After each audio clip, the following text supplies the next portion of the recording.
Seigneur, merci pour Sylvain, merci pour qui il est. Merci pour cet homme avec Lynn, avec sa famille qui sont en route depuis des dizaines d'années pour te servir. À gauche, à droite, Seigneur. Merci pour les qualités, les dons que tu as mis dans leur vie.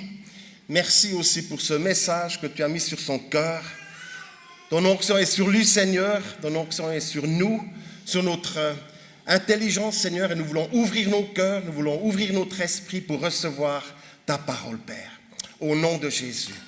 Nous te bénissons, Sylvain. Amen. Amen. Amen. Merci. Alors, en pensant à ce séminaire, le Seigneur m'a mis à cœur un message que je vais aborder avec vous qui s'appelle le rejet. Alors, c'est un sujet qui est sans doute assez connu, mais je pense qu'on va l'aborder dans le sens de la délivrance et se rendre compte que finalement, il y a beaucoup de gens qui sont touchés par ce problème, par cette difficulté, et derrière lequel l'ennemi se cache et réussit à freiner, à nous empêcher d'entrer pleinement dans qui nous sommes. En fait, le rejet, c'est comme un squatter. C'est un bon nom pour désigner des esprits méchants. Les esprits méchants, c'est des squatters. Imaginez, je pense que vous avez déjà vu des reportages des fois à la télévision, il y a des maisons qui sont envahies par des squatters. Et tout à coup, le propriétaire revient, ou la commune, ou quelqu'un dit, on va reprendre possession de notre territoire. Mais c'est pas simple. Parce qu'ils sont là depuis quelques semaines, voire quelques mois, des fois quelques années, et ils y tiennent. Puis ils disent c'est chez nous, même qu'ils n'ont aucun droit de propriété, qu'ils n'ont pas payé de loyer, qu'ils ont même démonté la baraque, mais ils sont là et ils résistent et ils tiennent. Et pour les mettre dehors, des fois c'est compliqué, même avec un droit, il faut aller chercher les pompiers, la police et du monde pour réussir vraiment à les mettre dehors. Et je trouve que des fois c'est une bonne image de la délivrance. Il y a des squatters qui ont envahi certains secteurs, peut-être pas toute la maison, mais certains secteurs de nos vies et qui sont difficiles à déloger. Mais la première chose, c'est de réaliser qu'ils ne devraient pas être là. C'est ça la délivrance, c'est dire, mais il y a quelque chose qui est là chez moi qui ne devrait pas être là. Et je ne vais plus le laisser ce bout de terrain. Peut-être qu'on s'est habitué, puis on se dit, bon, c'est pas grave, je lui laisse une chambre, je lui laisse la cave, je lui laisse le galetas, je ne sais pas, mais... Puis finalement, on se dit, mais non, c'est chez moi. C'est ce que Dieu m'a donné, c'est ma propriété. Je veux la gagner, la garder pour lui. Et comme Jean-Marc le disait hier soir, c'est comme ces mauvaises herbes. Je pense qu'il y en a beaucoup qui font un petit peu de jardin, on en fait aussi. Eh ben, c'est chaque fois au printemps ou à l'automne, on se dit, mais toutes ces mauvaises herbes, tout ce boulot, avant de pouvoir commencer à récolter ou à semer ou à faire quelque chose, il y a déjà du nettoyage à faire. Et puis malheureusement, dans l'église, on dit, maintenant tu es à Jésus, tu n'as plus de problème. Ça serait bien. Mais la réalité nous prouve qu'il y a des mauvaises herbes. Il y a encore des mauvaises herbes. Et puis en plus, elles repoussent, même qu'on est à Jésus, même qu'on aime Jésus. Donc il faut du travail de nettoyage régulier, ça fait partie. Les dames dans leur maison, et puis les messieurs aussi qui donnent un coup de main, on sait qu'il faut nettoyer, passer la poussière, passer l'aspirateur. Et des fois aussi, on dit, mais pourquoi il y a de la poussière ? Pourquoi il y a de la saleté ? Des fois, c'est nous qui la faisons, mais des fois, elle vient tout seule sans qu'on fasse rien. Et pourtant, il faut continuer de nettoyer et d'entretenir. Et notre vie spirituelle aussi, elle doit s'entretenir. Et c'est pour ça que la délivrance, elle est fondamentale. C'est pas comme certains pensent, c'est juste pour des cas extrêmes, pour des gens très spéciaux, très bizarres, comme on a dans toutes les églises, au moins un ou deux comme ça. Peut-être pas chez vous, mais nous, ça arrive. Et puis, on se dit, celui-là, il a vraiment besoin de délivrance. Et puis on tâche de les aider, mais ce n'est pas toujours là qu'on a les meilleurs résultats, parce que c'est des gens qui sont dans des grosses difficultés, puis peut-être qui se trouvent dans cette identité de problème. Mais il y a beaucoup d'autres personnes aussi dans l'Église qui ont besoin d'aide, qui ont besoin de délivrance, qui ont besoin de guérison, qui ont besoin de nettoyage. C'est un service comme on fait à la voiture, tous les 10 000, 50 000 ou 100 000 kilomètres. Il y a des petits services, il y a des gros services. Mais on entretient et c'est comme ça que ça fonctionne. Donc, parce que Dieu nous aime, et Jean-Marc l'a très bien dit hier soir, on le lit très bien dans le psaume 139, Dieu nous a aimés. Et il est même dit dans Éphésiens qu'il avait pensé à nous avant la fondation du monde. Donc ça, c'est un amour immense pour penser à nous créer, penser à ce qu'on existe, désirer. Déjà, quand des parents désirent un enfant, c'est déjà beaucoup, parce qu'on se dit, voilà, il va arriver cet enfant, on le veut, on le souhaite, on le désire. Quand il est là, on est réjoui. Mais vous imaginez Dieu qui imagine chaque créature, chaque personne, chacun d'entre vous a été pensé dans le cœur de Dieu. Amen. Ça, c'est incroyable quand même. Il a assez d'amour pour vous aimer tous et vous désirer tous. Mais à cause justement de cette réalité-là, que Dieu vous aime, c'est à cause de ça que Satan vous déteste. Puisque Satan, c'est l'ennemi de Dieu et il n'aime pas tout ce que Dieu fait. Depuis qu'il a été dégagé de son rôle, qu'il a été éloigné de sa position d'adorateur devant Dieu, d'ange dans le ciel, dans la présence de Dieu, il cherche à détruire tout ce que Dieu a fait. Et la première chose qu'il cherche à détruire, c'est les créatures de Dieu, les humains. Et encore plus quand on est chrétien. Puisque ceux qui lui appartiennent, il n'a pas besoin de s'en occuper, ils sont déjà dans son royaume. Ceux qui vivent dans le péché, ceux qui vivent loin de Dieu, ceux qui mènent leur vie sans aucune conscience, sans aucune obéissance, sans aucun désir de faire le bien, il les laisse tranquilles. Ils sont déjà dans son royaume. Il n'a pas besoin de faire d'efforts pour qu'ils continuent de faire du mal, ils le font déjà. Mais nous qui cherchons à obéir à Dieu, à faire le bien, à obéir à la parole de Dieu, on est dans cette bataille. On est dans ce combat, on est dans cette résistance. Et puis des fois, on se dit, mais pourquoi ça m'arrive? Pourquoi il y a ce combat? Pourquoi je me sens mal? Et puis on n'identifie pas toujours d'où ça vient. Et puis, si on réfléchit bien, dans le fond du fond, derrière tout ça, c'est l'ennemi. L'ennemi qui déteste notre vie chrétienne, qui déteste notre cheminement avec Dieu, qui va mettre des bâtons dans les roues, qui va essayer de nous faire tomber, nous faire éloigner. Donc, s'il peut s'établir en nous d'une manière ou d'une autre, il va chercher à le faire. Alors, comme je disais hier dans un entretien, quelqu'un dit « Ah, mais tu crois que je suis possédé ?» Non, tu n'es pas possédé. Tu n'es pas possédé par le diable, parce que le diable ne peut pas te posséder, tu appartiens à Jésus. Mais il y a des secteurs dans ta vie qui n'appartiennent pas à Jésus. Peut-être parce que tu les as gardés, ou peut-être parce que tu ne t'es pas rendu compte que tu n'avais pas encore donné ça à Jésus. Et puis que l'ennemi aussi a repris certains territoires pour te tourmenter. Donc, le rejet, c'est d'abord comprendre l'inverse du rejet, c'est que Dieu nous aime, que Dieu a un plan pour nous. Comme Ésaïe 54 le dit, quand les montagnes s'éloigneraient, je ne sais pas si vous avez souvent vu des montagnes s'éloigner, mais si un jour ça arrivait, quand les collines chancelleraient, mon amour ne s'éloignera point de toi. Et mon alliance de paix ne chancellera point, dit l'Éternel, qui a compassion de toi. En plus, il dit ça, j'ai compassion de toi. Même si ça arrivait, des extrémités extrêmes, des choses tellement difficiles, eh bien, je t'aimerai toujours. Le Père nous aime et il essaye de nous faire comprendre cet amour. C'était le message préféré de Billy Graham quand il prêchait Jean 3,16. Dieu a tant aimé le monde. Le monde, ce n'est pas juste une terre, une boule comme ça. C'est chaque humain de ce monde, chaque personne de ce monde, qu'il a donné son Fils. Il a donné le meilleur. Il n'a pas donné à moitié, il n'a pas donné quelque chose qui n'avait pas de valeur, il a donné son seul Fils unique. Il n'avait pas des centaines d'enfants pour dire, bon, j'en sacrifie un. Il n'avait un seul. Et il l'a donné, ce Fils unique, ce Jésus pour nous. Et cette même identité qu'il veut nous donner, il a dû le dire même à Jésus. Il l'a dit quand il est sorti des eaux baptême, il a dit, celui-ci est mon Fils bien-aimé, en qui j'ai mis toute mon affection. Donc il a affirmé l'identité de son Fils Jésus devant les hommes en disant, il est précieux pour moi, il a de la valeur. Et Dieu nous dit aussi ceci, à nous tous, vous êtes ses fils bien-aimés. Il a mis toute son affection en vous, il vous a cherché. Dieu dit qu'il nous a cherchés avant même que nous on le cherche.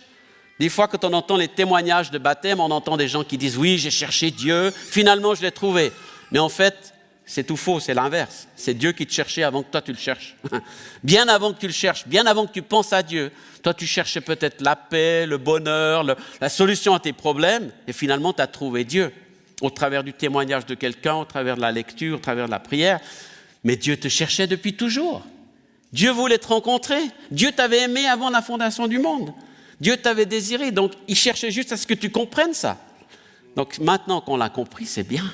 Mais maintenant, on doit construire toute notre vie sur cette identité-là. Nous sommes les fils bien-aimés de Dieu. Nous sommes créés pour être aimés par Dieu et pour recevoir son amour et du coup le partager à d'autres. Mais on a tous passé par des périodes de vie, par des situations où on a manqué d'amour. Parce qu'on est né dans un monde imparfait, on est né dans ce monde où il y a le prince de ce monde qui règne. Jésus l'a dit, le prince de ce monde. Il n'a pas dit c'est mon royaume. Quand Satan est venu tenter Jésus dans le désert, et puis qui lui a proposé plein de choses, Jésus n'a pas contesté. Il a dit, je te donnerai tous les royaumes de ce monde. Jésus aurait pu dire, mais non, c'est pas à toi, Satan, c'est à Dieu, c'est à mon Père. Il sait qu'actuellement, Satan règne sur la terre. Et Jésus a régné en faisant quoi? En ne se soumettant pas à ce prince-là. En résistant à ses tentations, à ses propositions. Mais nous n'avons pas toujours résisté. Nous sommes souvent tombés dans des tentations, dans des propositions de gloire, de succès, d'argent, d'amour que l'ennemi a posées devant nous. C'est pour ça qu'on perd notre autorité quand on se soumet. Si Jésus avait fait ce que Satan lui demandait, il a dit « Je te donnerai tout pour une chose, si tu m'adores. » J'imagine même le dialogue en détail où Satan dit « Mais tu sais, c'est pas grand-chose. Toi, je te demande une toute petite chose. Tu te mets juste à genoux quelques secondes et moi, je te donne tout. Je te donne la gloire, je te donne l'argent, je te donne la réputation, je te donne ce monde, quoi. Tu sais, après moi, je prends ma retraite, je m'en vais, et puis c'est fini, quoi. Je veux juste voir comment ça fait que toi, tu m'adores un petit coup, là. Puis il n'y a pas de caméra, il n'y a pas de micro, personne ne le saura. C'est juste entre toi et moi, une petite affaire. Et Satan, c'est le prince des affaires, du troc. Il propose des affaires. Il dit, je te donne ça, tu me donnes ça. Puis ça a l'air intéressant parce que regarde les millions, les milliards, l'argent, tout ça. Puis des fois, avec des pensées chrétiennes bien religieuses, on se dit « Ah oui, je pourrais construire des églises, des hôpitaux, des écoles, tout ça pour Dieu quand même, hein ?» Mais je donne un tout petit peu d'adoration à Satan, mais ce n'est pas grand-chose. Puis avec ça, je fais des belles choses pour Dieu. Ben, Jésus, il a dit non. Tu ne t'adoreras pas, tu ne te prosterneras pas devant un autre Dieu. Il n'a pas fait de compromis, il est resté droit, bien aligné. Et c'est pour ça qu'il a gardé son autorité, qu'il ne s'est pas soumis à l'ennemi. Alors dans ce monde-là, parfois nous on s'est soumis à cause du péché déjà de nos pères, de nos familles. Et donc on a manqué d'amour et ce manque d'amour, ça crée un vide en nous. Peut-être que les circonstances de ta vie, de ta naissance, étaient déjà difficiles, compliquées. Parce que Dieu, pourtant, il avait prévu que la famille, c'est l'endroit où on reçoit l'amour. C'est l'endroit où on est désiré. C'est l'endroit où on est souhaité. C'est l'endroit où on partage l'amour. Nous, on est grands-parents, on a 2 petits-enfants, mais on est fous de joie. C'est tellement merveilleux de partager l'amour. On l'a déjà partagé avec nos enfants, maintenant avec nos petits-enfants. Et on reçoit aussi d'eux. C'est un échange, c'est comme ça que Dieu a voulu les choses. Mais ce n'est pas la réalité de beaucoup de familles, on le sait.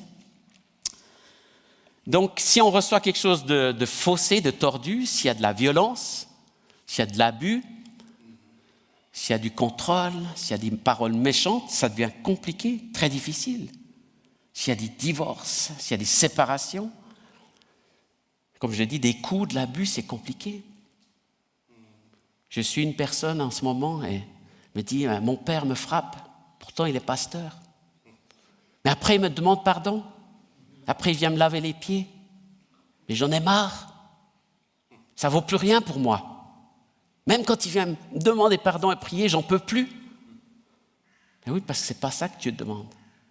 C'est pas comme ça, ça c'est de la religiosité, c'est un système pour essayer de corriger, mais il ferait mieux de demander pardon pour ses coups et puis de confesser et de demander la délivrance s'il en a besoin.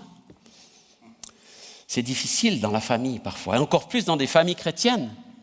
Moi, je n'ai pas grandi dans une famille chrétienne, quoique mes parents, ils avaient un certain respect de Dieu. Ils allaient dans l'église réformée, ils allaient au culte de temps en temps. Ma maman, elle était organiste, donc ils écoutaient quand même la parole de Dieu. Mais on ne partageait pas la foi, c'était trop intime, trop personnel. On disait, c'est le pasteur qui va s'occuper de toi, on nous envoyait au catéchisme. Il n'y avait pas de réalité dans la famille.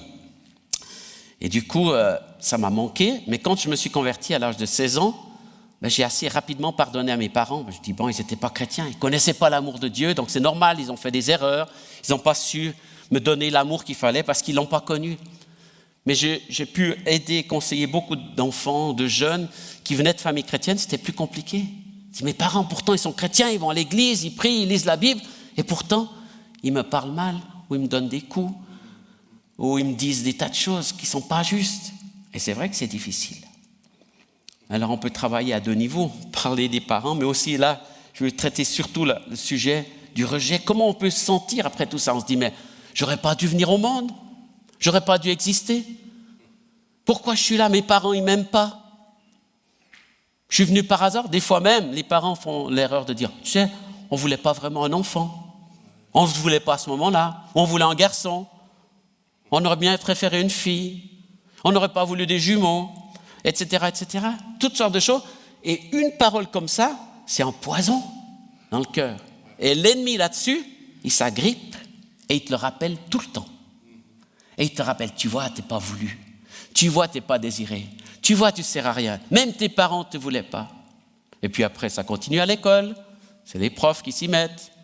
Tu n'y arrives pas, tu es nul, tu ne fais rien de bien. Et puis, notre vie, elle est confrontée tout le temps ensuite à cette fausse identité, cette mauvaise identité. On se dit, mais je ne sers à rien.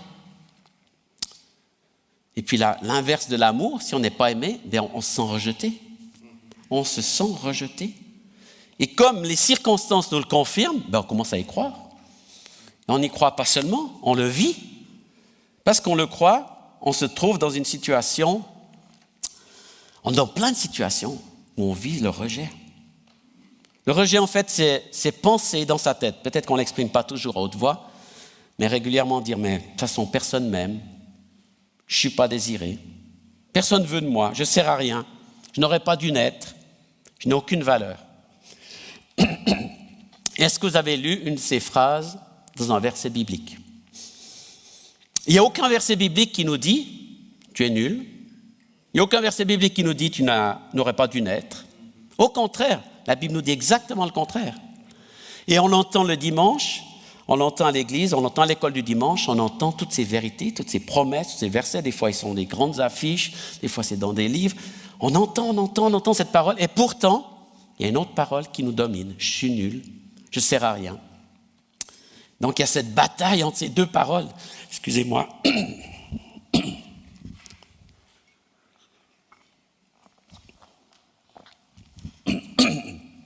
Donc, ces deux paroles dans nos cœurs.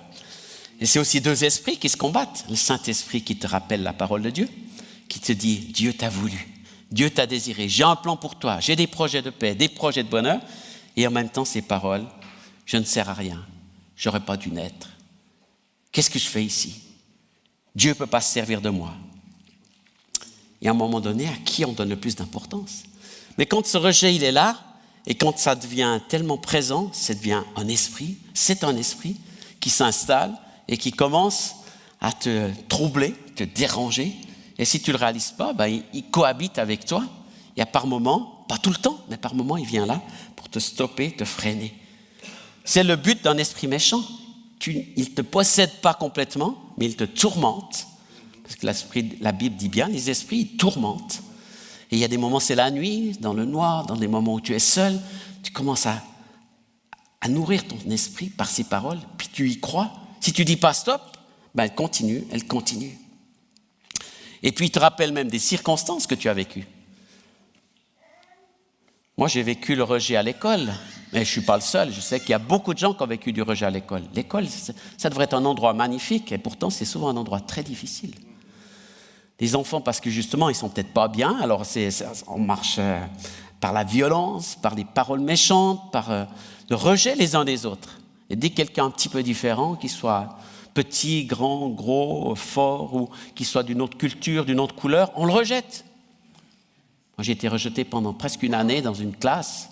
J'avais trois camarades qui me frappaient à toutes les récréations, qui m'embêtaient tellement. J'étais un peu le plus petit de la classe. Mes parents ont discuté avec les profs, ils ne savaient pas trop quoi faire. Les profs ont dit, il faut redoubler. Comme ça, il sera plus grand, il sera plus le plus petit de la classe. Donc, j'ai redoublé l'année, pas à cause des résultats scolaires, mais à cause des relations. Donc, vous imaginez que c'est difficile après. Dans un sens, c'était plus facile, effectivement, parce que j'étais plus le plus petit, je me faisais moins taper, plus du tout même. Mais dans le cœur, il y avait une souffrance, une douleur de ce rejet-là, de ces gens. Et puis de ce que même les profs et mes parents ne savaient pas quoi faire, ils n'ont pas vraiment trouvé une solution pour m'aider. Donc on a vécu tous des situations de rejet, comme je l'ai dit, un enfant pas désiré, des parents qui n'approuvent pas l'enfant, qui disent toujours qu'il n'est pas capable. Je connais des parents qui sont tellement durs par rapport aux résultats scolaires. On discutait souvent avec nos propres enfants, ma fille qui était au gymnase, dit mais les 3/4 des autres élèves, ils prennent des antidépresseurs à 17 ans, à 18 ans. parce qu'ils ont la pression du résultat. Et puis quand ils font des notes de 5, 5,5 sur 6, les parents disent « T'aurais pu faire mieux, t'aurais pu faire 6. Pourquoi tu n'étais pas au top? Pourquoi ce n'était pas parfait ?» Et pourtant, des fois, ils passaient déjà des soirées entières ou des nuits entières à réviser, à travailler. Mais c'est terrible. Donc ma fille, elle essayait de gérer ça. Nous, on gérait avec elle, on priait avec elle, on partageait, puis du coup, elle pouvait lâcher la pression. Mais elle disait, même moi, je prie pour mes camarades qui ne sont même pas chrétiens parce qu'ils n'arrivent pas à gérer, même avec des antidépresseurs, avec des médicaments, tellement c'était dur. Donc, c'est difficile de vivre dans ce rejet. Les profs nous disent des choses méchantes, les parents aussi, de tous les côtés, la pression. Mais c'est trop dur, c'est trop difficile.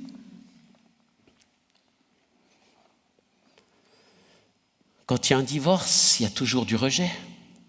Ça va dans tous les sens. Rejet du mari ou de la femme, l'un envers l'autre. Puis ensuite, les enfants qui se sentent rejetés. C'est de ma faute, c'est à cause de moi. C'est parce que je n'ai pas fait ci, c'est parce que je n'ai pas fait ça. Ils essayent de réconcilier les parents, mais ils ne peuvent pas y arriver. Puis ils se sentent rejetés par l'un ou par l'autre parce que les parents vont dire « mais il m'a fait ça, ton papa m'a fait ça, ta maman m'a fait ça, ta maman m'a dit ça ». Et puis ce n'est pas vivable non plus. C'est une douleur. Et l'ennemi, il se greffe là-dessus pour nous maintenir dans cette attitude-là, pour qu'on soit coupable, pour qu'on se sente mal de ce problème. On a prié avec mon épouse souvent pour des enfants qui ont été adoptés. L'adoption, c'est magnifique. C'est un acte merveilleux d'adopter des enfants, de faire comme Dieu l'a fait, parce que Dieu dit qu'on est adopté dans sa famille. Et vous savez que dans l'adoption, ce qui est merveilleux, c'est qu'au niveau de la justice, au niveau des droits, il y a exactement les mêmes droits. Même si tu n'es pas un enfant légitime, tu reçois les mêmes droits, tu es le fils de, si les parents décèdent, tu vas obtenir l'héritage. Tu portes le nom, tu portes la famille. Donc, dans un sens, il y a un côté magnifique de racheter un enfant qui vient de Madagascar ou des Indes, ou ne sais pas où.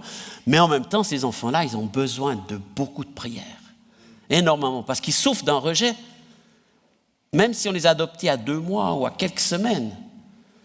Parce que, justement, ils se rendent bien compte, même si les enfants le cachent, les parents, des fois, ne le disent pas, ils attendent tard pour le dire, mais s'ils le disent tout de suite, ça revient au même problème. Le rejet en eux. Ils ont été rejetés par leurs propres parents. Donc, le rejet est là, donc ils souffrent. Et même qu'on les aime, on peut dire, mais on t'a aimé, on est venu te chercher, on t'a sauvé. Ouais, mais je ne sais pas, je ne me sens pas bien, je ne sais pas si je suis à ma place, etc. Combien d'enfants adoptés on a dû prier et prier et prier plusieurs fois. Et ça reste un combat pour eux, jusqu'à ce qu'ils se disent « Oui, c'est un cadeau que j'ai été adopté. » Parce que l'esprit de rejet veut les dominer et veut les maintenir dans cette attitude de découragement. Et des fois, il y a des drames qui se passent, parce que les enfants qui ont été adoptés rejettent même leurs parents adoptifs, disant « Oui, c'est bien ce que vous avez fait, mais vous auriez mieux fait de me laisser là où j'étais. » Ou alors, dans l'autre extrême, on a prié avec ma femme pour une personne qui avait été adoptée. Malheureusement, la famille qui l'a adoptée a abusé d'elle. Le père adoptif a abusé de cette fille. Il dit, oui, c'est vrai que ce n'était pas bien, mais en même temps, il m'a adopté, il m'a sauvé. Elle disait, c'est quand même bien ce qu'il a fait. Alors, je ne veux pas me plaindre. Et pourtant, c'était un abus sexuel pendant des années. Donc, ce n'est pas juste, c'est horrible. Et cette femme a souffert beaucoup de cela. Donc, dans tous les sens, le rejet vient nous prendre, nous dominer. J'ai connu quelqu'un qui avait un handicap. Il bégayait à cause du rejet. D'être face à des gens, d'être face à des situations, il n'arrivait pas à gérer sa parole. Et ça l'amenait dans un stress énorme. Et tout ça, c'était provoqué par le rejet. Ça peut même se produire après des années dans la vie adulte, le rejet. Dans le boulot, dans le travail. Combien de gens ont été rejetés par l'entreprise, par le patron, par les circonstances. Peut-être que c'est la faillite, le chômage, mais même, c'est quand même un sentiment de rejet qui vient. Et surtout, si on se nourrit de cela, si on reste dans cet état d'esprit. Et puis, bien sûr, quand on est plusieurs dans une situation, tout le monde commence à discuter ensemble de ce problème de rejet. Du coup, ça le nourrit. Et puis, on justifie, puis on le comprend, mais du coup, on l'accepte. Même dans l'église, il y a du rejet. Tu viens à l'église, tu dis « Ah, je me réjouis, je vais voir des frères et sœurs. » Et puis, il n'y a personne qui te salue. « Oh, quand même, dans cette église, ils ne m'aiment pas. Je sais pas, je crois que je vais changer d'église. » Puis tu vas dans une autre église, puis il y a la même chose qui se passe. Après, tu vas dans une autre, ah là-bas, c'est vraiment bien.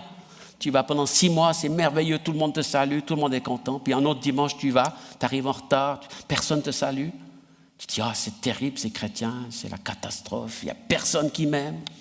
Mais tu restes dans le rejet. Mais ça, c'est pas le problème de l'Église, c'est ton problème. C'est ton rejet qui est avec toi, qui t'accompagne partout, dans toutes les églises où tu vas, dans toutes les réunions, même dans ta famille, même dans ton travail. Le rejet, s'il est en toi, tu vas le ressentir partout. Et ce qui est terrible avec cet esprit de rejet, c'est que quelqu'un qui est rejeté, il provoque le rejet. Parce qu'il se comporte tellement mal, on voit qu'il est sous la défensive. On voit qu'il est pas bien. Donc il essaye de faire genre, de faire bien.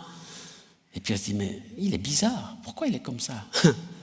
On n'a même pas envie de discuter beaucoup avec lui parce qu'on voit qu'il appelle tellement, il aimerait « Aimez-moi, aimez-moi, aimez-moi, dites-moi que je suis gentil, dites-moi que je suis beau, dites-moi que je suis fort. » Mais c'est bon, tu n'as pas besoin qu'on te dise ça, c'est bien, on est content que tu sois là. Mais quand la demande est tellement forte, ça va extrême, ça va trop loin. Et puis on ne peut pas répondre à ce besoin qui n'est jamais comblé en fait. Parce que c'est un esprit. Et cet esprit, il a toujours faim, il demande toujours plus. Aimez-moi encore plus. Tu te rends compte? À l'église, tout le monde m'a salué, mais même pas le pasteur. Le pasteur, il a une sacrée responsabilité, d'aimer tout le monde, de saluer tout le monde, de parler à tout le monde, de prier pour tout le monde, d'être parfait, quoi. Puis il fait la moindre chose de travers, puis aussi les anciens, puis des fois n'importe quelle responsabilité, on peut se sentir dans cette situation-là. Donc les gens nous reprochent, mais en fait, c'est cet esprit qui le reproche. C'est cet esprit qui te tourmente, dont tu as besoin d'être délivré. On peut être rejeté pour ses dons, pour ses capacités. On se dit, mais toi, c'est pas bien ce que tu fais, puis on rejette ce que Dieu nous a donné. Donc là aussi, c'est que Dieu qui peut valider ce qu'on est. Des fois, on se rejette nous-mêmes. Moi, je rejetais la musique en moi pendant un temps. J'aimais pas ça. Quand j'étais enfant, j'ai fait des cours de piano, d'accordéon, de clarinette, j'ai joué plein d'instruments. Ma maman était très contente. Mais j'étais un petit peu comme le jukebox. Je ne sais pas si vous savez toujours ce que c'est les jukebox. C'est-à-dire quand il y avait la tante qui venait en visite, « Sylvain, joue un morceau, s'il te plaît. » Puis après, il y a l'oncle qui venait, « Viens jouer, sors ton accordéon, joue un morceau. » Et à chaque fois qu'il y a du monde, quand on nous annonçait d'un dimanche, il y aura des visites, il fallait que je répète et puis que je sorte mon accordéon. Je dis, bon, moi j'en avais un petit peu marre, quoi, parce qu'on m'utilisait, je me sentais utilisé. Et comme j'avais un problème de rejet, je ne me sentais pas apprécié, aimé, assez, je demandais toujours plus, eh ben, je ne me sentais pas bien. Du coup, j'ai dit à ma mère à 15 ans, je ne jouerai plus jamais du piano. Heureusement, Dieu, il n'a pas entendu ou il l'a effacé. J'ai recommencé quand même, comme vous avez vu. Mais ça m'a pris un peu de temps quand même. C'est-à-dire que je n'aimais pas jouer parce que c'était identitaire. C'était lié à un problème. Donc, j'ai mis de côté la musique. Puis finalement, je me suis retrouvé aux études avec un camarade qui jouait super bien du jazz, qui improvisait, qui n'avait jamais pris de cours de musique. Puis moi, j'étais fasciné comme il jouait. Puis il dit, mais vas-y, tu peux aussi. Je dis, non, moi, je ne sais pas jouer, j'arrive pas. Mais lui, il m'encourageait tout le temps, mais essaye. Tu sais, tu fais 2 notes comme ça, tam, tam, tam. Je dis, mais c'est difficile. Non, vas-y, c'est pas difficile. Il prenait ma main, il me faisait faire les 2 notes.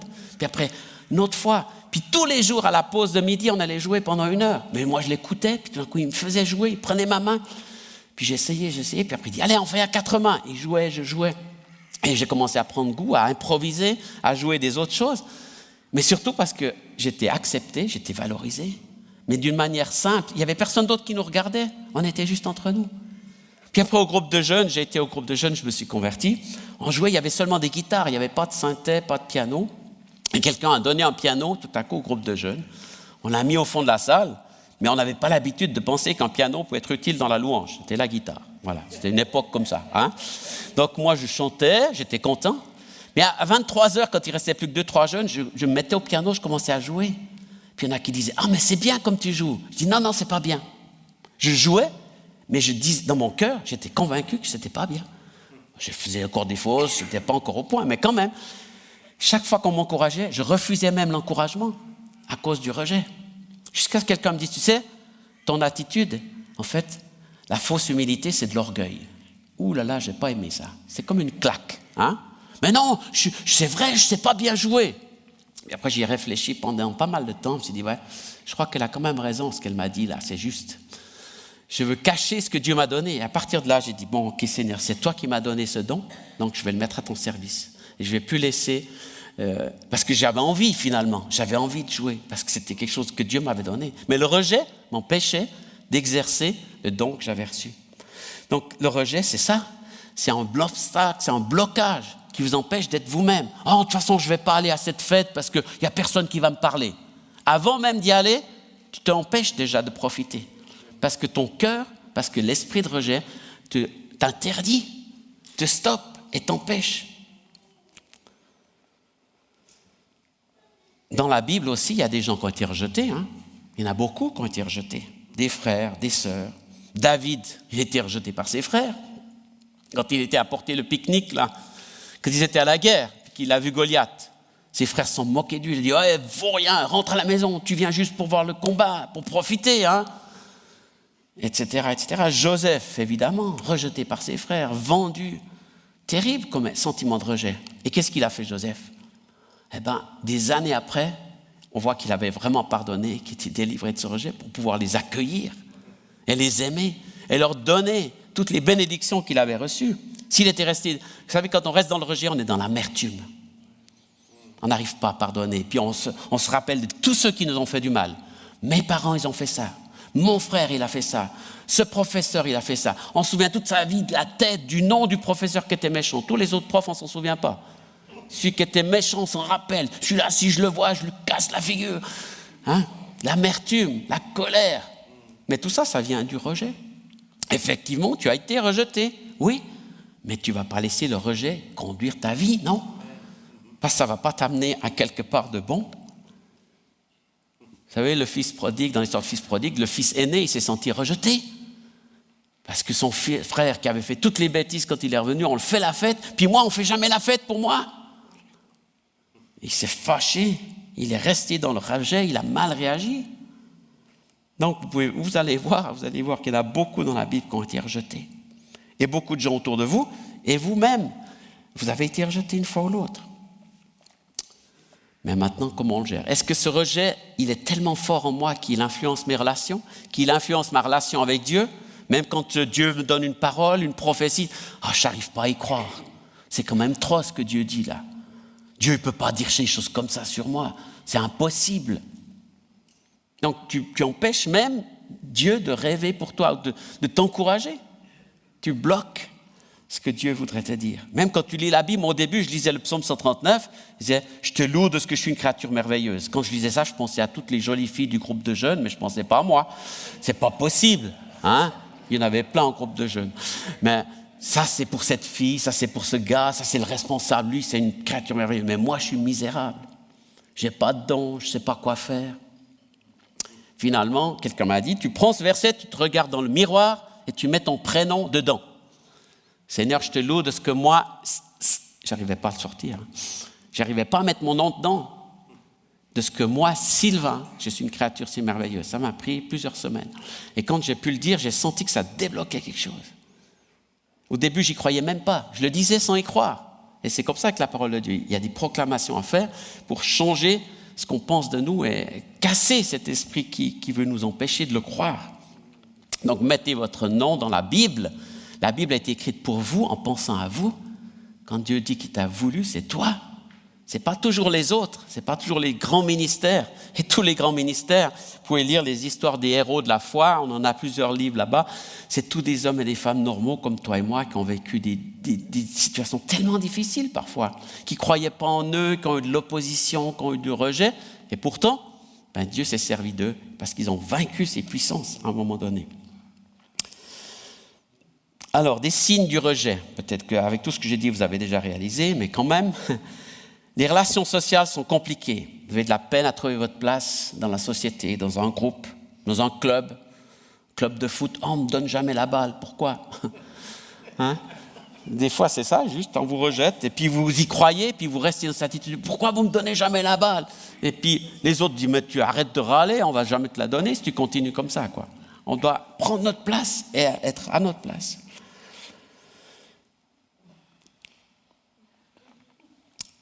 Quand on pleure beaucoup et on s'apitoie pour se faire aimer. Ça, c'est un problème qui reflète souvent du rejet. Et vous savez, dans l'Église, c'est un avantage et c'est un défaut. C'est-à-dire que dans l'Église, Il y a tellement de gens qui sont super, qui ont de l'amour, qui ont de la compassion. Ils vont vous aimer. Si vous arrivez en pleurant et dire « Mais qu'est-ce qu'il y a, mon frère? Viens, je vais prier pour toi. » C'est bien. Mais si ça dure depuis des années, le problème, c'est qu'on va pouvoir faire ça jusqu'à la fin de ta vie. Et puis qu'on pourrait faire d'autres choses, s'occuper d'autres personnes qui souffrent, qui ne sont pas encore là dans l'Église. Mais des fois, on occupe des chrétiens à plein temps juste avec notre rejet parce qu'on leur demande de prier pour nous tous les dimanches. Il y a un moment donné où il faut être délivré de ce rejet. Donc, quand tu as de la compassion pour quelqu'un qui a un esprit de rejet, c'est comme si tu caresses l'esprit. Tu sais bien, mon pauvre, oui, tu es un pauvre chrétien, tu es un pauvre misérable. Mais non, esprit de rejet, tu sors maintenant au nom de Jésus. Arrête de tourmenter cette personne qui reste toujours dans cette situation. Il faut sortir de cette attitude-là. Et souvent, ce qui va avec le rejet, c'est l'apitoiement. Mais tu sais, j'ai des problèmes, j'ai des difficultés, et puis il y a encore ça qui m'est arrivé cette semaine, et puis la semaine passée, et puis mon fils ne m'a même pas téléphoné, et puis j'ai vécu ça. Et puis, il y a une montagne de problèmes qui sont réels, mais si on les prend toujours sur soi, alors on reste là-dedans. Alors que Dieu veut nous faire avancer, sortir de cela. Donc, sortez de l'apitoiement, de ces pleurs. On aidait une personne, avec mon épouse aussi, puis elle disait, mais pourquoi tu pleures? Mais je ne sais pas, j'ai juste envie de pleurer. Et je pleure tout le temps. Je dis, mais est-ce que tu aimes pleurer? Mais non, j'en ai marre de pleurer. Au moins, elle a reconnu ça, quoi. Mais pendant des heures et des heures et des jours, elle pleurait. Elle ne savait même pas pourquoi. Après, on a identifié qu'il y avait un problème d'apitoiement et de rejet et qu'on a pu chasser dans la prière par une délivrance. Et cette personne a vécu une délivrance et ça fait une réelle différence dans sa vie. Après, il faut encore se battre, hein, parce que quand il y a des mauvaises habitudes, des fois, elles reviennent. Elles traînent, elles cherchent à s'installer. Une autre manière de gérer le rejet, c'est de se faire remarquer, de vouloir toujours qu'on nous regarde, qu'on nous aime. Hein? Parce qu'on a été seulement rejeté à l'école ou dans la famille, donc on se fait drôle, on se fait marrant, on se fait rigoler, et puis on veut que tout le monde nous félicite, nous applaudisse. Mais après, comme disait un ami, quand tu rentres à la maison, il n'y a personne pour applaudir, dans ta piole tout seul, le soir. Hein? Quand il y a du monde, tu es content parce que tout le monde te aime. Ah, raconte-nous une histoire, ah ouais, fais-nous rigoler, c'est bien. Puis après, tu repars, tu es tout seul, le rejet reste là. Parce que tu as juste nourri un petit peu ce rejet avec les applaudissements, avec la joie. Et ça peut être pour même un prédicateur, ça peut être pour une équipe de louanges, ça peut être pour n'importe quel service, ministère. On attend les applaudissements, la reconnaissance, les merci. Et puis, après, on est quand même mal. Donc, ça a nourri quelque chose qui n'était pas juste. C'est normal d'encourager. Ça, je ne dis pas qu'il ne faut pas le faire, attention. Hein. On a besoin d'être encouragé. Mais on n'encourage pas le problème. On encourage l'identité de la personne, on encourage les dons, on encourage ce que Dieu a donné. On valide la personne en disant, mais tu es une bonne personne, Dieu t'a créé, Dieu t'a voulu, ce que tu fais c'est bien, continue. Ou ce que tu fais est difficile, mais je vais t'aider, je vais prier pour toi. C'est tout à fait différent. Et il y a d'autres personnes, selon leur tempérament, au lieu de se montrer, ils se cachent, ils restent dans leur coin tout le temps, ils attendent, ils disent rien, et puis ils disent, on verra bien si quelqu'un vient me parler. Si quelqu'un s'intéresse à moi, puis il n'y a personne qui s'intéresse à moi. Mais c'est normal parce que tu ne fais aucun effort, tu attires plus qu'on te repousse plutôt qu'on veuille te parler. Donc on doit chacun faire un effort dans les deux sens. Hein. Ou bien alors, c'est tout dans l'apparence. On s'habille, on se comporte d'une manière pour que les gens nous fassent des compliments. Et puis quand ils ne nous font pas les compliments, on est encore plus mal. Et pourtant, j'avais acheté une nouvelle robe. Pourtant, j'ai mis cette nouvelle habit. Pourtant, j'ai ma nouvelle coupe. Ou bien, j'ai une nouvelle voiture. J'espère que tout le monde va l'avoir. On la parque à la première place. On va bien la nettoyer, la faire briller. Quand même, il faut qu'ils voient ma Tesla, là. C'est quand même, hein. Ça, c'est de la voiture, c'est de la bagnole. Hein. Mais oui, mais c'est un morceau de métal, quoi. Puis il ne va pas venir avec toi au ciel, hein. Vous savez, il y a un Américain qui arrive au ciel avec sa grosse Cadillac, puis il veut entrer. Puis il y a Saint-Pierre qui dit, non, tu ne peux pas entrer. Ah, mais pourtant, il y a un poisson sur la voiture. Il dit, tu peux faire venir la voiture, mais toi, tu restes là. Donc voilà, des fois, hein, c'est que des morceaux de métal. Le rejet, c'est se créer un personnage, c'est se créer une fausse identité, c'est vouloir être quelqu'un d'autre.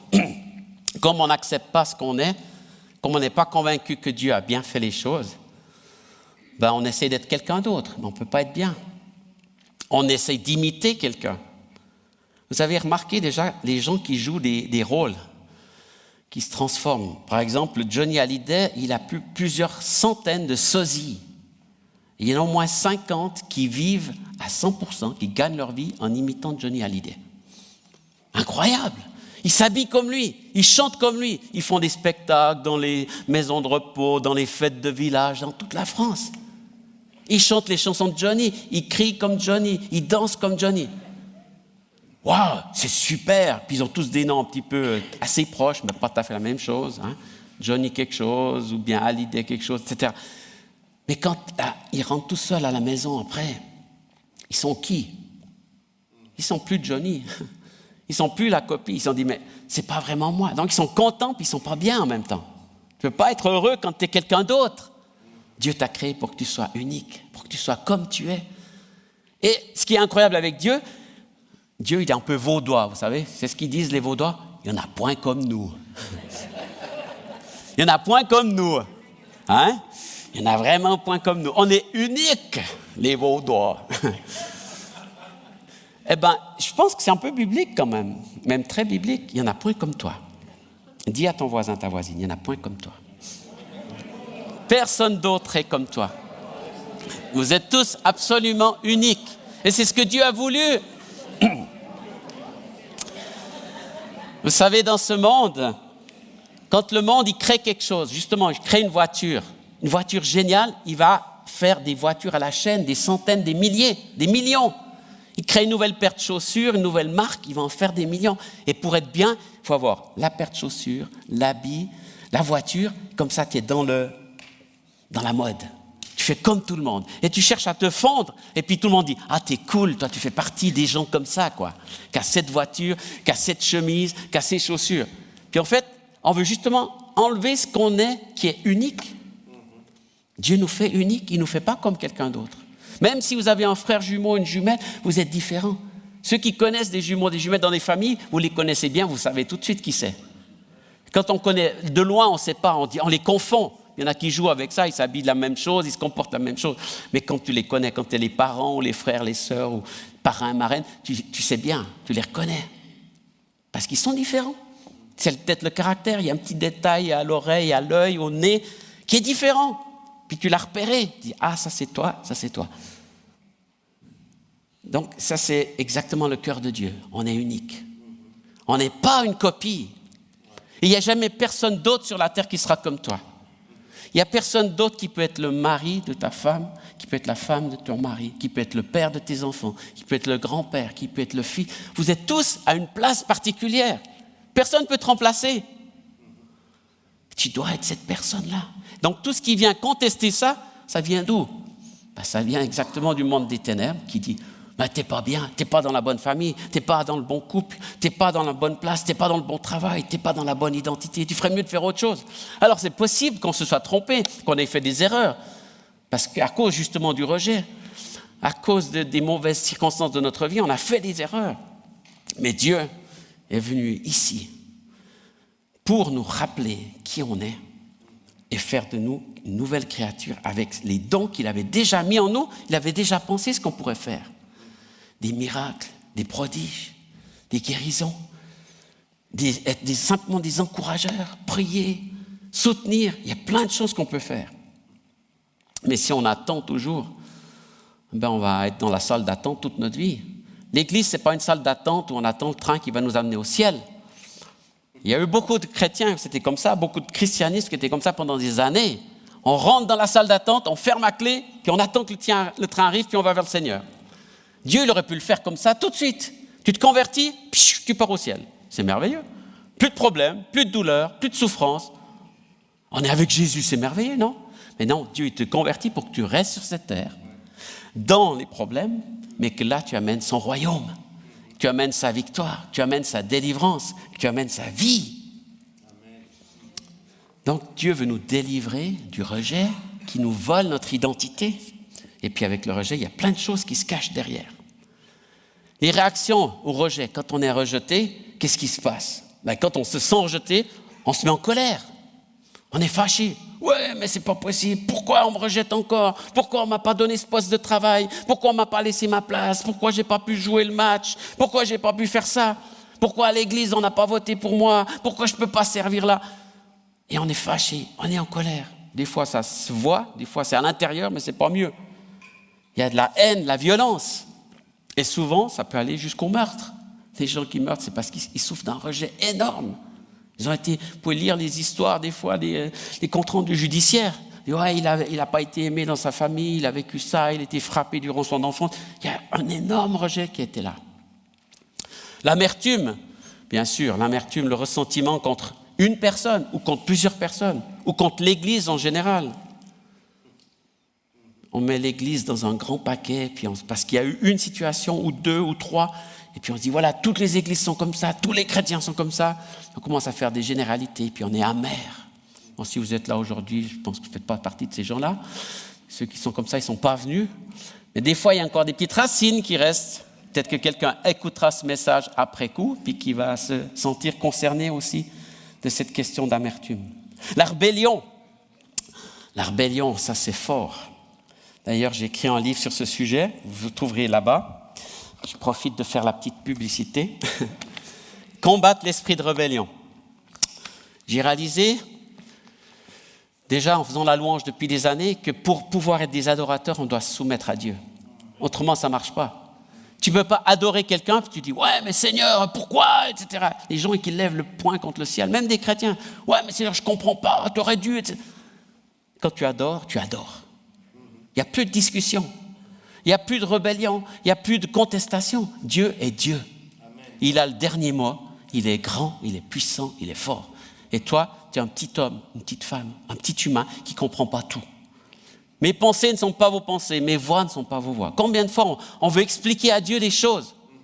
Ouais, mais Seigneur, tu devrais faire comme ci et comme ça. Qu'est-ce qu'on n'a pas entendu pendant la pandémie du Covid sur Dieu qui allait faire ci, qui n'allait pas faire ça, qui aurait dû faire comme ci et comme ça? Puis pendant tout ce temps, on perdait notre temps, au lieu de prier, au lieu de louer.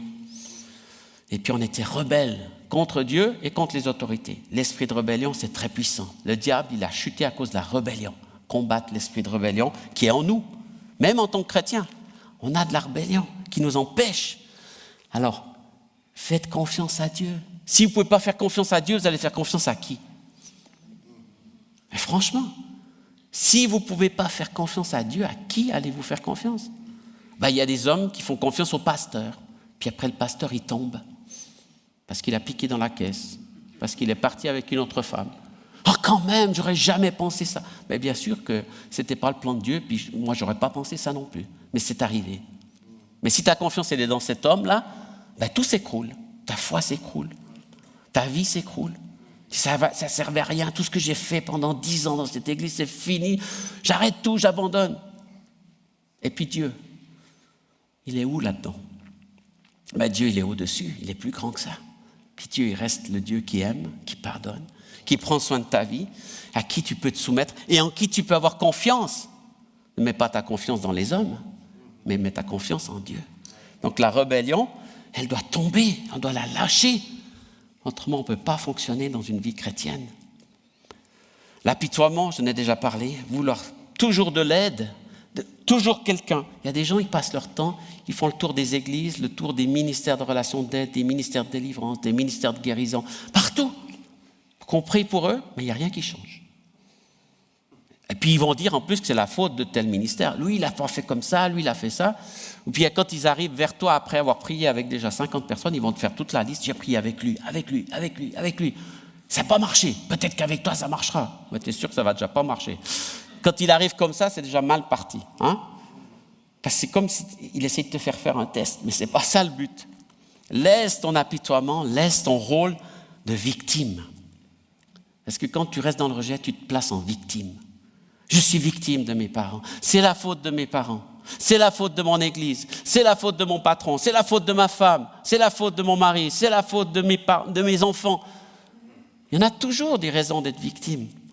Mais si tu as choisi que c'était cette victime-là, que tu étais la victime de ça, ça devient ton identité. À un moment donné, il n'y a que le pardon qui peut effacer. Et ensuite, la délivrance. Moi, je me souviens, à 16-17 ans, j'étais fâché contre mon père. Parce que parfois, il avait été un peu violent. Il avait donné des coups que je n'avais pas du tout appréciés.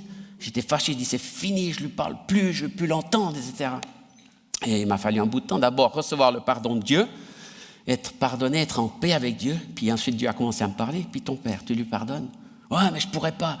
Et finalement, quand j'ai choisi de pardonner, je n'avais pas l'émotion, je n'avais pas le sentiment, ce n'était pas youpi, je lui pardonne, c'est génial. Mais je choisis d'obéir à Dieu, de lui pardonner. Et après, ma relation avec mon père a complètement changé. Et j'ai commencé à dire, c'est lui qui aurait dû bien se comporter avec moi, mais il ne l'a pas fait tout de suite. Mais moi, je vais bien me comporter avec lui. Et j'ai commencé à l'aimer, à lui pardonner.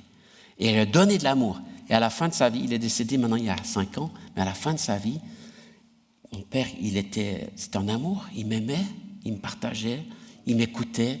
Quand il n'était pas bien à l'hôpital, quelques semaines avant la fin de sa vie, il demandait que j'aille le voir. Il me demandait à moi. Parce que le chemin s'était fait dans mon cœur, j'avais pu faire un chemin dans son cœur. Donc n'attendez pas toujours des autres, faites ce que vous pouvez faire. Faites votre place, faites votre chemin. Vous devez pardonner, avancer dans ce pardon pour pouvoir être délivré aussi. Une autre réaction, c'est aussi vouloir contrôler les autres pour qu'ils nous aiment, pour qu'ils nous donnent de l'amour, pour combler ce rejet. Mais ça fait longtemps que tu n'es pas venu me voir, pourquoi tu ne viens plus me voir, pourquoi tu ne m'as pas téléphoné, j'aimerais bien que tu viennes. Et puis tu commences à poser des exigences, des pressions. Si tu ne viens pas me voir tel moment, tu dois faire ci, tu dois venir manger, etc., etc. On met de la pression, mais c'est nous qui avons un problème aussi de rejet. Donc le but du rejet, c'est nous faire proclamer exactement l'inverse de ce que Dieu a dit sur nous. Et comme je l'ai dit, beaucoup de chrétiens proclament des versets qui ne sont pas dans la Bible. Ce sont des pensées, des croyances diaboliques et qui vous éloignent finalement de ce que Dieu veut. Le rejet attire le rejet et puis on reste dans un cercle fermé, comme ça. C'est terrible à cause de ça. On est fermé, on est isolé. Finalement, on a peur, donc on ne sait plus se comporter dans les relations, on s'éloigne, puis on reste tout seul. Et ça amène très souvent des conséquences comme la dépression, la solitude, la déprime, voire même le suicide. Le trio diabolique, c'est le rejet qui engendre la peur du rejet et qui engendre le rejet de soi. C'est un cercle fermé, puis on ne s'en sort pas. Donc, par la délivrance, on peut stopper ça. Parce qu'on accepte, parce qu'on comprend que c'est un esprit qui nous tourmente et on a besoin d'en être délivré. Là, je perds mes livres et tout va bien. Donc, on va prier dans un petit instant.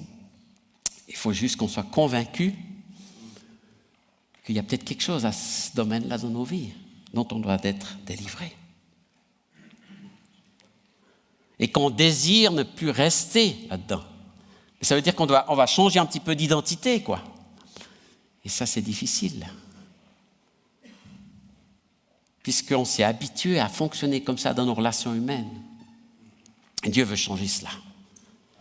Qu'on devienne vraiment celui que Dieu a voulu qu'on soit.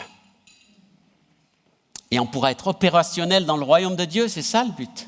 C'est qu'ensuite on puisse aider les autres. Au lieu d'être une victime, on devient un soutien. On devient une aide, on devient une force. On devient quelqu'un qui peut soutenir. Alors, peut-être la première chose à faire, je vous laisse 1 minute ou 2 pour que vous puissiez, dans vos cœurs, peut-être pardonner à ceux qui vous ont rejeté, à ceux qui vous ont fait du mal, aux situations que vous identifiez comme un rejet récurrent qui revient. Je vous laisse faire ça là où vous êtes, dans vos cœurs, dans vos pensées.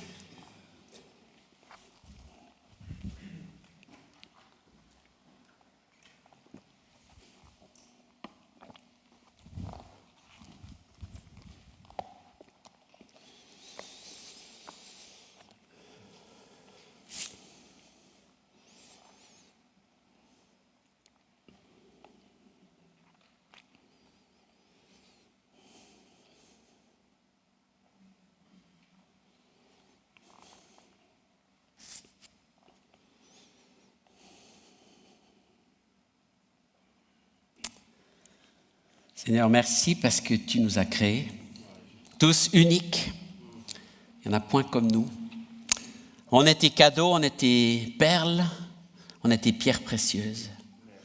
Merci pour chacun ici qui est voulu par toi, désiré par toi, qui a une identité propre, unique. Je te remercie parce que chacun est ton fils, ta fille, bien-aimé, que tu as voulu, et je les bénis en ton nom. Je te remercie, Seigneur, d'installer cette conviction dans les cœurs, par ton Saint-Esprit, de poser cette réalité, cette vérité. Amen. Mais maintenant, on va prier pour la délivrance. Alors, on vous a déjà dit hier soir, je le rappelle pour peut-être certains qui ne sont pas là, s'il y a quelque chose en vous dont vous êtes convaincu, vous devez le laisser sortir. Donc, vous expirez, vous laissez sortir comme un souffle, comme une toux, peu importe, mais vous participez à la délivrance en disant « je ne veux plus de ça ». C'est ça que ça veut dire. Et moi, je m'adresse aux puissances, aux esprits, je leur ordonne de partir. Il y a les équipiers qui ont des badges, qui vont se promener dans la salle, qui sont là pour vous accompagner. Si c'est nécessaire, ne vous inquiétez pas, ils ne feront de mal à personne, ils sont juste là pour vous aider dans la prière. Seigneur, merci pour ta puissance, pour ton action, pour ton œuvre de guérison et de délivrance. Je prie maintenant dans le nom de Jésus, contre toutes ces puissances de rejet, contre ces puissances qui tourmentent les vies de mes frères et sœurs, pour qu'elles sortent maintenant au nom de Jésus, dehors. Au nom de Jésus, rejet, tu dégages maintenant. Le rejet qui est venu déjà à l'école, ça sort au nom de Jésus. Cette puissance de rejet qui a commencé très tôt dans ta vie, dans les circonstances scolaires, ça lâche au nom de Jésus. Tu dégages, tu lâches au nom de Jésus. Esprit de rejet, sors. Sors maintenant, tout ce qui est venu par les profs, par des paroles négatives. Tu es nul, tu n'arriveras à rien, tu n'es pas un bon élève, tu es nul en maths, tu ne sais pas chanter, tu ne sais pas calculer, tu ne sais pas écrire. Ça sort au nom de Jésus. Les méchancetés, les paroles de malédiction qui ont été prononcées par des gens dans l'école, dehors au nom de Jésus, ça sort. Tout ce rejet, il s'en va au nom de Jésus. Le rejet des parents, tout ce qui est venu par les parents, par le papa, par la maman. Tu n'aurais pas voulu de toi. Qu'est-ce que tu fais là? Tu es un bon à rien. Tu n'arriveras jamais à faire des bonnes choses. Tu es nul. Je ne compte pas sur toi. Tu ne pourras jamais faire des belles choses dans la vie. Tu n'arrives même pas à l'école. Les punitions à cause des mauvais résultats à l'école, à cause des mauvaises notes. Tout ça, ça sort au nom de Jésus. Tout ce rejet des parents, dehors, tu sors. Tu dégages au nom de Jésus. Le rejet dans les relations, ça sort aussi au nom de Jésus. Esprit de rejet qui s'est installé, qui a fait de toi une victime, ça sort maintenant au nom de Jésus. Tu dégages, tu sors au nom de Jésus. Vous laissez sortir tout ce que je prie. C'est pas vous qui priez maintenant, vous vous laissez accompagner dans la prière, vous laissez sortir cet esprit. Il sort maintenant au nom de Jésus. Toute puissance liée au rejet, dehors au nom de Jésus. Tout esprit de rejet qui vous met dans une position de victime, ça sort au nom de Jésus. C'est la faute de mes parents, c'est la faute de l'école, c'est la faute de la société, c'est la faute de l'église. Dehors au nom de Jésus. Tout cela, ça dégage. Dehors. Dehors, situation de victime, je suis victime des autres, j'y suis pour rien, c'est pas de ma faute, ça m'est tombé dessus, je veux pas de ça, mais c'est comme ça. Dehors, au nom de Jésus, tout ce qui vous fait rester dans cette situation, tu lâches au nom de Jésus. Mensonge, parole de condamnation, tu dégages au nom de Jésus. Ça sort. Tout ce qui vous fait vous sentir mal, vous savez même pas pourquoi vous vous sentez mal. Vous dites, mais il n'y a personne qui m'aime, il n'y a personne qui prend soin de moi, il n'y a personne qui me téléphone, il n'y a personne qui m'appelle. Dehors au nom de Jésus, ça sort, ça dégage. Ces puissances maintenant sont brisées par le nom de Jésus. Vous lâchez. Le rejet que vous avez ressenti dans votre propre famille. Vous n'êtes jamais le bienvenu dans les fêtes de famille, dans les relations familiales, avec les parents, avec les enfants, les frères, les sœurs. Il y a ce frère, il y a cette sœur qui vous rejette. Dehors au nom de Jésus. Je ne veux pas rester là-dedans au nom de Jésus. Même si j'ai subi cela, je suis libre de sortir de cette position au nom de Jésus. Cette position de victime, ça dégage au nom de Jésus. Être victime du rejet, ça sort au nom de Jésus. Le rejet de votre propre corps, ça sort aussi au nom de Jésus. Je devrais être plus grande, plus grosse, plus ci, plus ça. Tous les sentiments que vous avez sur votre propre corps, ça sort maintenant au nom de Jésus. Vous acceptez pas qui vous êtes. Dehors au nom de Jésus. Tout ce qui condamne votre physique, ça sort au nom de Jésus. Toutes les pensées que vous avez contre vous-même, j'aurais dû être comme ça, j'aurais dû être d'une autre manière, d'une autre taille, d'une autre forme, ça sort au nom de Jésus. Le rejet de vous-même, ça sort dehors au nom de Jésus. Tout ce qui est venu par la souffrance des situations de famille, ça dégage au nom de Jésus. Les puissances de rejet qui sont venues déjà dans le fœtus, avant votre naissance, parce que vos propres parents vous ont rejeté, on vous a abandonné, on vous a livré à vous-même. Dehors, le rejet Le rejet, c'est dur. Vous avez été réellement rejeté, mais maintenant, c'est plus votre identité. Vous sortez de cette identité, ça dégage au nom de Jésus. Le rejet de votre vie même, le rejet de votre existence. J'aurais pas dû naître. Qu'est-ce que je fais ici? Ça sort dans le nom de Jésus. Dehors, dehors, au nom de Jésus. Tout ce qui est répété par des paroles constantes, par le conjoint, par les enfants, par les proches, ça sort aussi au nom de Jésus. Je ordonne à ces puissances de quitter maintenant. Ça s'en va, ça sort, lâchez cela. Le rôle de victime. L'apitoiement maintenant, ça sort au nom de Jésus. Vous avez toujours besoin que quelqu'un s'occupe de vous, quelqu'un prie pour vous. Ça va pas. Je sais même pas pourquoi je pleure. Mais je pleure tout le temps, je pleure tout seul, je pleure la nuit, je pleure le jour. Dehors, esprit d'apitoiement, tu sors. Apitoiement, c'est pas votre identité. Vous n'avez pas besoin de rester dans l'apitoiement. Ça sort au nom de Jésus. Esprit d'apitoiement, tu dégages. Tu cesses de tourmenter mes frères, mes sœurs. Tu cesses de tourmenter ces gens qui veulent plus se soumettre à toi. Esprit d'apitoiement, tu lâches au nom de Jésus. Tout ce qui rejette votre personnalité, vos dons, vos capacités. J'aurais voulu être comme ça, j'aurais voulu être musicien, j'aurais voulu être footballeur, j'aurais voulu faire ci ou ça. Tout ce qui vous essaie de vous mettre autre que vous êtes, ça sort au nom de Jésus. Ça lâche, ça sort maintenant, brisé, lâchez prise, ces esprits maintenant.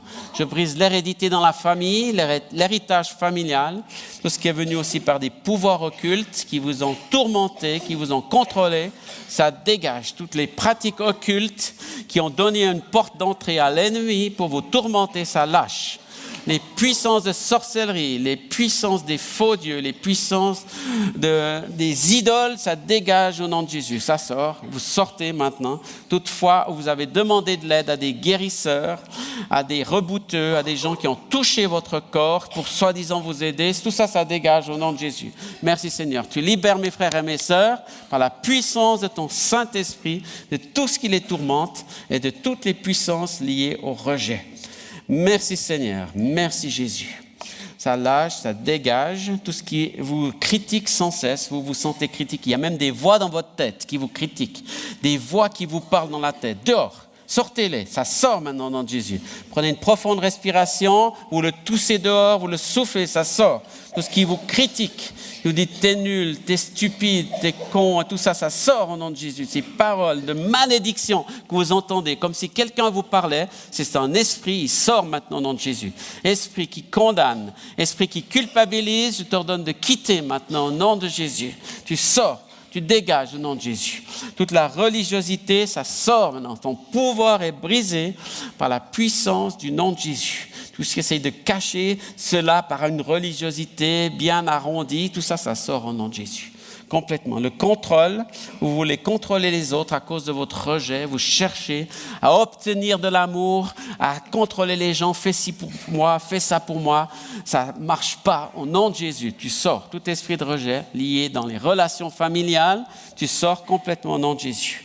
Trouver des excuses, justifier ces comportements qui sont faux à cause du rejet, ça lâche aussi au nom de Jésus. Dehors.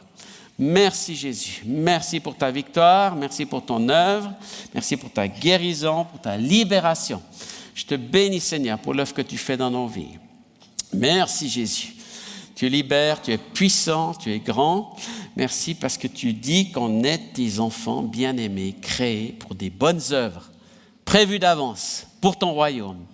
Alors je bénis chacun de mes frères et sœurs dans qui ils sont, comme tu les as créés, et que cette identité ressorte et que tout le rejet dégage au nom de Jésus.